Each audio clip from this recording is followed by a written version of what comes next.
Buenas noches, bienvenidos a Economía de Bolsillo. Usted sabe, de vez en cuando tocamos temas que van más allá de la cosa meramente coyuntural. Hoy pensamos hablar del tema de la violencia. ¿Por qué? Porque uno se levanta todos los días con la sensación de que algo nuevo puede haber ocurrido y algo no necesariamente bueno, sino más bien todo lo contrario. Entonces lo invitamos a Álvaro Herrero, que es miembro del Laboratorio de Políticas Públicas, para hablar sobre el tema de la violencia. ¿Y qué pasó? En la reunión de producción, Valeria dice, y bueno, ya que está, preguntale tal cosa. Daniel, che, mirá, mi hijo, chico, preguntale tal otra. Entonces dije, no, hagamos otra cosa. Todos los miembros de Economía de Bolsillo, preguntemos a la persona que sabe sobre la cuestión de la violencia en la Argentina hoy, básicamente Capital, GBA. Entonces, ustedes van a ver una mesa distinta, porque estamos todos en la misma mesa. Después, de todas maneras, vamos a tener las columnas de Valeria sobre ciencia y tecnología y la de Daniel sobre enología y gastronomía. Pero pensamos que esto era mejor para ampliar el abanico de preguntas y de dudas. Después de estos auspicios, empezamos con Economía de Bolsillo y la violencia en la Argentina.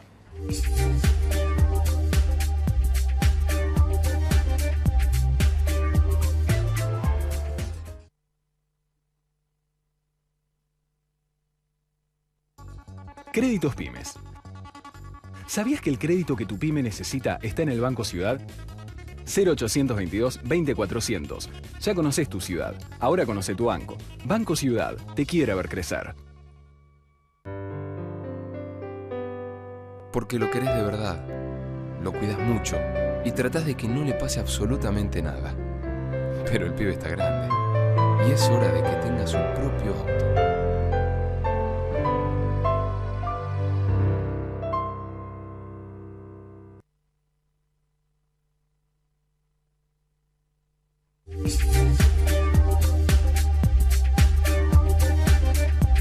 Seguimos en Economía de Bolsillo. Álvaro, gracias por estar esta noche con nosotros. Valeria, Daniel. Buenas noches. Buenas noches. A ver, lo que dijimos en la introducción del programa fue rigurosamente cierto, ¿no? Entonces, la primera pregunta, a ver, ¿cuán grave, si es que puede medirse, es hoy la situación de la violencia en la Argentina respecto, por ejemplo, a los países cercanos? No, en primer lugar, la situación de la violencia y la inseguridad no es un problema solo de Argentina, sino que es un fenómeno extendido en toda la región. Y América Latina tiene una característica muy peculiar, que es la región más violenta del mundo. Todas las estadísticas comparadas, generadas por ejemplo por la Organización de las Naciones Unidas, muestran que es la zona con más violencia y con mayor nivel de crecimiento sostenido de la violencia. Porque otras regiones como África, por ejemplo, con menos violencia, tiene una tendencia decreciente. Entonces, Argentina está en un contexto regional muy complicado, donde se ve un fenómeno que está de alguna medida con problemas de control, ¿no? En ese sentido, digamos, en este contexto latinoamericano de por sí muy violento, Argentina en algunos aspectos tiene serios problemas, según las estadísticas, en otros está un poco mejor. Por ejemplo, en materia de homicidios, es el país con menos homicidios de la región, junto con Cuba, Uruguay y Chile, ¿no? Está en un tercer, cuarto lugar. Ahora, si miramos robos y robos violentos, Argentina es el país con mayor cantidad de robos por cada 100.000 habitantes en toda América Latina. Entonces esto nos muestra que sí, que tenemos un problema serio. Las encuestas de victimización también muestran un crecimiento de los hechos delictivos. Estas son las encuestas que se le hace a la gente y le pregunta si en el último año esa persona o alguien de su familia ha sufrido un delito.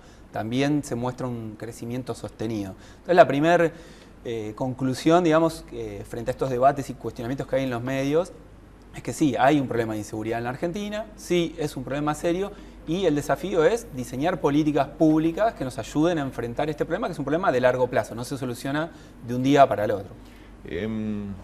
Antes de empezar, empezamos como siempre, tomamos un café y conversamos, ¿no?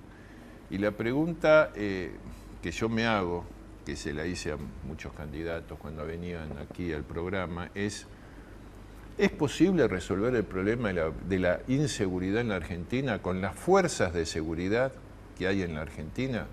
Digamos, fuerzas de seguridad, básicamente de mayor cercanía, la policía, etcétera, con las cuales uno tiene fuerte sospecha de connivencia, en el mejor de los casos, con los delincuentes. Digo, ¿es posible esto, Álvaro?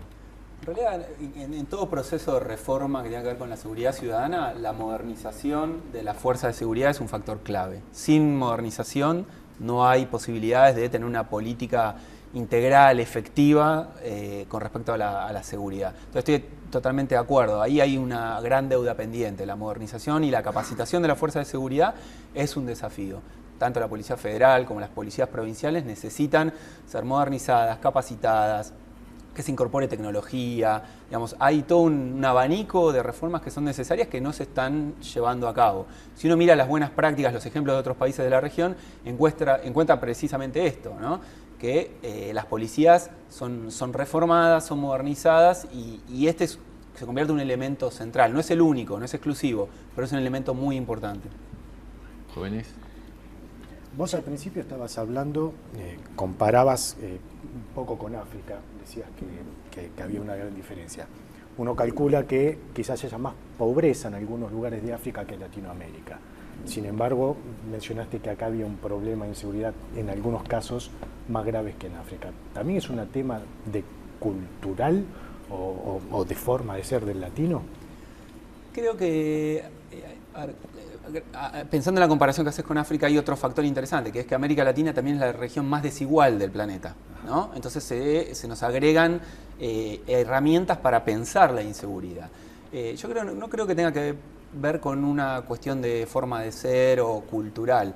Creo que pasa por una sucesión de, digamos, décadas. Creo que en América Latina hace más de 30 años que hay una situación de pobreza y de desigualdad que no logra ser solucionada. Lo que muestran los estudios regionales es que quienes están optando por digamos, el delito, sobre todo los jóvenes que pasan a delinquir, digamos, vienen de familias que están desarticuladas, con muchos niveles de violencia, con muchas generaciones que no tienen acceso al empleo formal o directamente no tienen acceso al empleo. Y esta combinación de estar fuera del sistema laboral con situaciones de desigualdad y de violencia intrafamiliar genera condiciones propicias para que empiezan a pensar en el delito como una alternativa de movilidad social. En Argentina, según las estadísticas del Ministerio de Salud, en realidad hay, si lo tomamos como un problema de qué mueren los argentinos hoy, la última estadística muestra que en realidad morimos más por enfermedades cardiovasculares. Son 96.000 muertes por año, mientras que por agresiones, que incluye homicidios, son menos de 2.200 muertes. ¿Hay también una cuestión de exacerbación de este tema o es una percepción falsa del problema? No, porque es como que la gente piensa que es más probable que se va a morir por una cuestión de inseguridad que por cardiovasculares, que es mucho más la frecuencia, ¿no? Sí, hay un gran debate en los últimos tiempos que tiene que ver con el rol de los medios de comunicación, ¿no? Si exacerban o no las situaciones de inseguridad. Yo creo que seguramente hay algo para discutir al respecto, pero también creo que ha habido una mutación, ha habido una variación en cuanto a la cercanía entre la violencia y la comunidad, ¿no? En la década del 70 a lo mejor teníamos las mismas tasas de homicidios que ahora, sin embargo, hoy vemos homicidios que no se veían hace 20, 30 años, de patrones de homicidio, ¿no? Jóvenes, en delitos muy violentos, en casas de familia, en zonas urbanas o suburbanas que antes a lo mejor estaban, digamos, preservadas de este tipo de situaciones. Entonces yo lo que percibo es que hay muchos estratos sociales, grandes grupos de la sociedad que hoy se sienten amenazados por esto y lo manifiestan. Digamos, la sensación de inseguridad, es cierto que es distinta la inseguridad real versus la sensación de inseguridad. Sí. Ahora, ¿cuál es el rol, digamos? Porque vos hablaste de la desigualdad, hablaste de la falta de oportunidades que tienen muchos jóvenes, ¿no? Hablaste de la cuestión esta del mercado, ¿no? De que hoy se define la identidad de mucha gente por las zapatillas y el celular que tienen, entonces gente que no tiene forma de acceder quizás accede como una marca de prestigio personal por eso. Pero en todo esto, digamos, me parece también que hay un ingrediente que antes, en la década del 70 o del 60 o del 80, no existía, que es la irrupción masiva de la droga en la Argentina, ¿no? Digamos, yo trabajo cerca de Constitución, y uno ve los chicos tirados en el piso, fumando paco, y ve el auto de la policía que pasa, no le da ni 5 de bolilla. Entonces digo, ¿cuál es el rol, cuál es la importancia de la irrupción de la droga en este fenómeno, digamos, que vos decís, bueno, no se mata más gente, pero los robos son mucho más violentos, hay más robos y son más violentos, etcétera? Sí, el tema del delito organizado es un tema muy complejo que es uno de los principales desafíos en materia de seguridad. Creo que el Estado argentino a nivel nacional, a nivel provincial y los estados, digamos, latinoamericanos no están capacitados hoy para enfrentar estos desafíos de manera efectiva. Ahí están una de las grandes deudas pendientes y una de las oportunidades. Digamos, ¿cómo enfrentamos el delito organizado? Necesitamos policías nuevas, necesitamos policías más capacitadas, necesitamos una justicia, un sistema judicial, una justicia penal que pueda hacer frente a esto. En ese sentido me parece clave, no tanto la reforma del Código Penal, sino la reforma del Código Procesal Penal. Sí. Que haya fiscales que tengan capacidad de investigar, que tengan mucho mayor poder, que haya juicios orales que sean más veloces, ¿no?, de cara a la ciudadanía, pero si la justicia no se reforma, digamos, no se adapta a este nuevo contexto, va a ser muy difícil desarticular no solamente el tema del narcotráfico, también el tema de la trata de personas. Digamos, hay cada vez más redes de delitos complejos que necesitan de ser desarticuladas, que tienen además economías, ¿no?, detrás de ellas, las economías que tienen que ver con el narcotráfico, con el robo de autopartes, sí, claro, con la reducción de objetos robados que hoy conversábamos. También hay que prepararse para enfrentar y pensar desde el Estado cómo desarmar y cómo ponerle límite, ponerle coto a esas economías que sustentan estas industrias. Ahora, si la tasa de mortalidad por agresiones no ha modificado, al contrario, se ha bajado un poco, porque según estas estadísticas del Ministerio de Salud, vos decías que han cambiado el patrón. ¿En qué sentido cambió el patrón de agresiones con el otro, ¿no? Bueno, hay mucha mayor cantidad de robos violentos, es algo, un crecimiento marcado en la región y es muy marcado en Argentina, como decía, está entre los países con una situación más crítica en ese sentido. Creo que ha cambiado también el rol de los jóvenes, y con esto no es que los estoy estigmatizando, todas las estadísticas muestran que los jóvenes son las principales víctimas y los principales victimarios de hechos violentos, ¿no? Sí. Entonces creo, en ese sentido, ha cambiado quién comete los delitos, se ha incrementado el rol de los jóvenes, creo que ha incrementado también las zonas donde se cometen los delitos, creo que hay mayor presencia en zonas urbanas y suburbanas que antes no se veía este tipo de delitos. Con esto no estoy diciendo que la situación esté fuera de control, lo que digo, el objetivo del Laboratorio de Políticas Públicas, lo que planteábamos es, hay algunos elementos que no están siendo tenidos en cuenta para esta discusión. Uno central que tiene que ver con lo que vos decís es con la falta de estadísticas. Estadísticas son muy confusas y son parciales, ¿no? Tenemos estadísticas del Ministerio de Salud que tienen que ver con muertes, tenemos estadísticas del Ministerio de Justicia, algunas que tienen que ver con robos, pero no hay estadísticas integrales, con series históricas, con una metodología común. Y creo que sí es un problema estructural del Estado argentino. El tema incluso que uno muchas veces va a una comisaría a denunciar un delito, tenés que pagar para denunciar, digamos, es absurdo, tenés que pagar para denunciar. El tiempo que uno pierde. El tiempo, y te dice, no, me robaron el celular, chao, ya acabó. La estadística bajó bastante. Exactamente. Se acabó lamentablemente esta parte.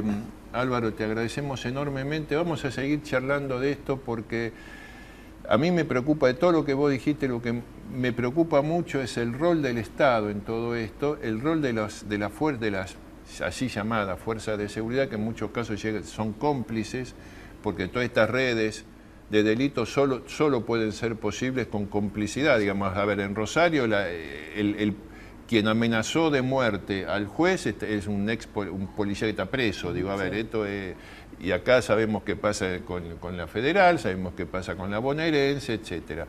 Te comprometemos para otra oportunidad. Dale. Con todo gusto, gracias por la invitación. Ustedes no se vayan, seguimos en unos segunditos nomás con Valeria, su columna de ciencia y tecnología, de salud y tecnología, y después con Daniel para relajarnos un poco de todo esto con unos vinazos. Dale.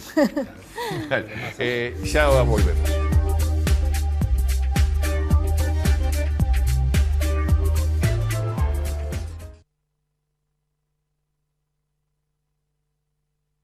¿Sabías que en la ciudad ya estamos separando nuestros residuos? En algunos barrios estamos dando los primeros pasos para un tratamiento verde de la basura. Y de a poco se van a sumar todos los barrios. Sumate vos también. Buenos Aires Ciudad. En todo estás vos.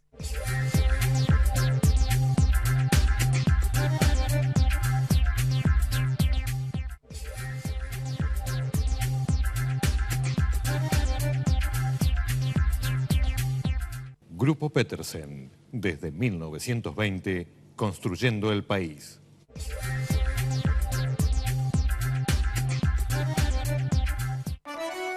Ayer, hoy y siempre. Banco Credicop Cooperativo. La banca solidaria.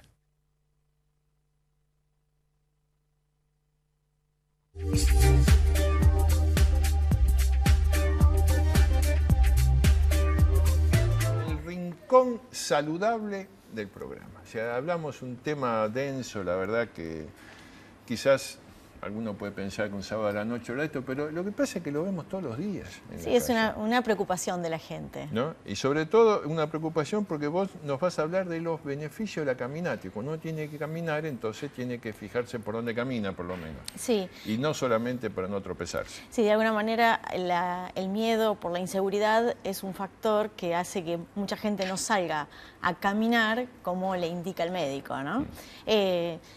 Lo que quería contarte era que hay cada vez más estudios científicos relacionados con que, a pesar de las barreras que puede tener, la caminata hace bien. Y uno de los últimos estudios se hizo en adultos mayores, que los dividieron en 2 grupos, y a uno los hacían caminar y 4 cuadras nomás, no era mucho, y a otros solamente los hacían ir una vez por semana a un centro y recibían charlas sobre nutrición, pero no hacían nada. Y bueno, y hubo una notable diferencia al cabo de 3 años entre los que habían caminado y los que no lo habían hecho como parte del experimento, ¿no? Lo que demostró eso es que las personas que caminan se mantienen más tiempo con capacidad para moverse por sí mismas. Claro.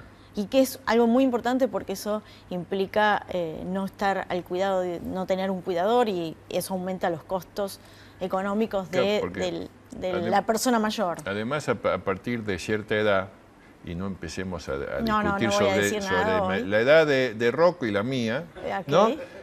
A partir de cierta edad, uno siempre tiene los famosos dolorcitos. Me duele acá, el ciático, esto, la cintura. Entonces se produce un círculo muy perverso. Y es que uno no se mueve porque le duele. Ahora, si no se mueve, le va a seguir doliendo cada vez más y no se va a poder mover más. Sí, el caminar sirve como para aceitar el cuerpo, ¿no? Recomiendan por lo menos media hora cada día. Y también un beneficio también es que ayuda a ser más creativos. ¿A qué ritmo? A tener más ideas.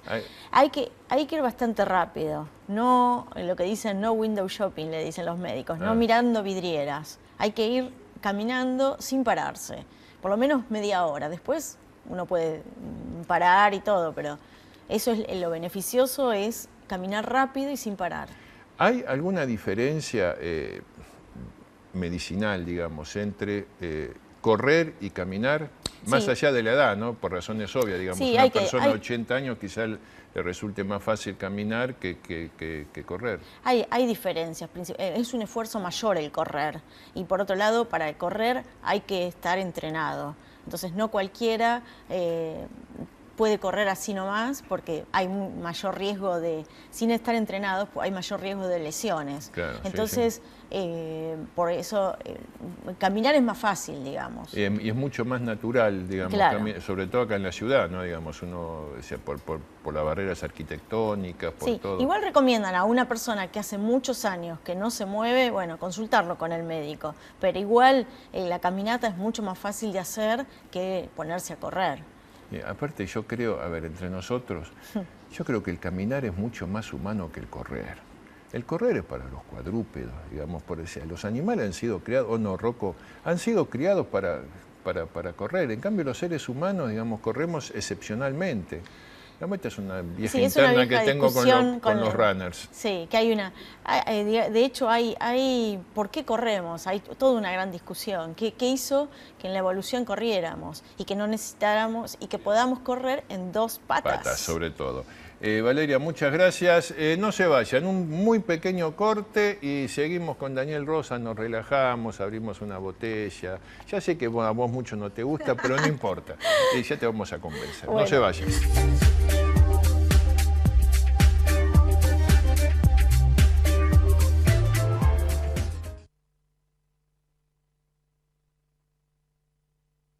¿Sabías que en la ciudad ya estamos separando nuestros residuos? En algunos barrios estamos dando los primeros pasos para un tratamiento verde de la basura. Y de a poco se van a sumar todos los barrios. Sumate vos también. Buenos Aires Ciudad. En todo estás vos.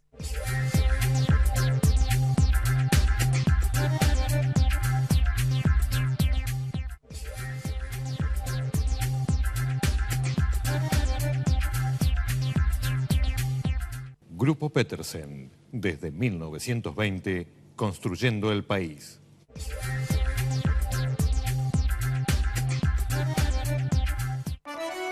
Ayer, hoy y siempre. Banco Credicop Cooperativo. La banca solidaria.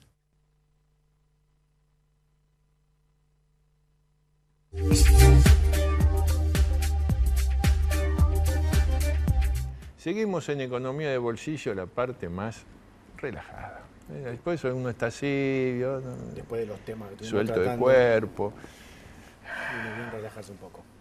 Sí, de todas maneras me parece que más allá del día, de la hora, etcétera, es una cosa que uno vive todos los días, es permanente. Constantemente a diario. ¿No? Digamos, creo que hay un poco de paranoia en todo esto, también es cierto, pero la violencia existe, digamos, uno sale a la calle con temor, o sea, uno va en un auto, se acerca a alguien y ya instintivamente, viste, empezás a ver qué es lo que va a pasar. Cuesta seguir los consejos de Valeria de salir a caminar. Sí. Bueno, por lo menos hacerlo durante el día, yo qué sé. Bueno, ¿qué nos trajiste hoy, Dani? Bueno, hoy vamos a hablar de dos vinitos. Tenemos el algodón, que es la bodega Algodón One Estate. Es una bodega de San Rafael que tiene el tridente enológico de Inocenso, Pelierte y Foster. Son tres enólogos que van tomando decisiones cada uno en un lugar distinto. Este es un vino de corte, 70% Malbec, 30% Bonarda y pasó 18 meses por barricas de roble francés. Es un tiempo, debe ser carón. Y 235 pesos. ¿Viste? Es un vino. Ya estoy aprendiendo. Es un vino importante, es un vino viene carito. Va costoso, los vinos no son caros. Los vinos son costosos. Oh, sí, es cierto. O sea, es la gran diferencia. Es un vino muy equilibrado, una fruta importante, intensa, se le siente en boca, le podemos sentir algo de ahumados por el paso de la madera, pero también tenemos bien la parte frutal a moras que nos da estas dos cepas. Un vino con bastante cuerpo, muy rico. Esta bodega tiene un hotel, tanto en la bodega en San Rafael, y también tiene un pequeño hotel boutique acá, que es en Recoleta. En Recoleta, ahí por Montevideo, si no me equivoco, donde hicieron el año pasado la Feria de Vinos de San Rafael, que están empezando a impulsar la región como... Claro, porque San Rafael es un poco el hijo pobre, el pariente pobre, por llamarlo enológicamente, de lo que es Mendoza, digamos. Claro. Mendoza uno sale Uco, Tupungato... Pero tenemos bodegas importantísimas en San Rafael. Bianchi, Goyenechea... O sea, histórica sobre todo, Goyenechea centenarias. Sí. O sea, una región que están buscando darle importancia porque realmente tiene unos vinos muy buenos. Ahora podemos viajar imaginariamente. Dale. Nos vamos a los valles calchaquíes. Salta. No, para Tucumán. Tucumán, sí. ¿Te acordás que vos el año pasado dijiste que esta parte de la región estaba creciendo mucho? Sí, señor. Bueno, acá ampliamos la región porque tenemos la bodega Las Mojarras, que está en Tucumán, pero los viñedos ellos los tienen en parte en Catamarca, ahí cerquita. Es una bodega que se inauguró en el 63, pero se reinauguró en el 2007 con tecnología para hacer vinos de mayor calidad, de más alta gama. Acá tenemos un Cabernet Sauvignon 2011, 65 pesos, una relación precio-calidad realmente impecable para un vino que pasó por duelas de roble que le aporta un poco de ¿Qué son las tostado. duelas? Un día lo podemos explicar con varias cosas, pero cuando hablamos de paso por madera, podemos hablar o que pasó por la barrica o que pasaron por las duelas, son unas varas de madera que se ponen dentro de los tanques para que tome el vino propiedades de la madera sin que tenga el paso de la microoxigenación. Un día podemos traer pedazos de duelas y O sea chips que y lo la mostramos duela bien. se pone en el el tanque de tanque. de fermentación, cuando sale el vino se sacan las duelas, pero el vino no está estivado, ya no está añejado. El vino no pasó, porque lo más importante de la barrica es la microoxigenación también que le da el vino. Y del corcho, no te olvides. El corcho El también. corcho. tiene- Eso aprendí. Por eso en este caso, como no pasó por barricas, el corcho no es corcho, sino es de polietileno. Es plástico. de plástico. Así que acá tenemos un vino. O sea que abrís el más barato, ya importante. veo. Sí, claro, me imagino. Claro, sí, buena gente eso. Bueno, siempre, hemos abierto. En el próximo te voy a abrir uno bastante más importante. Está bien. Podemos aprovechar para brindar. Brindemos. Día del Periodista. Día del Periodista. Saludo a Vale, también que anda por ahí. Cierto. Muchísimas gracias por habernos acompañado en esta edición de Economía de Bolsillo. Los esperamos como siempre, acá en Metro, todos los sábados, 21 a 30, para terminarlo así, de manera relajada, entre amigos, como pensamos que debe ser la vida. Un saludo a todos los colegas y a los que no son colegas también, y abran una botella y la pasamos. Que disfruten. bomba.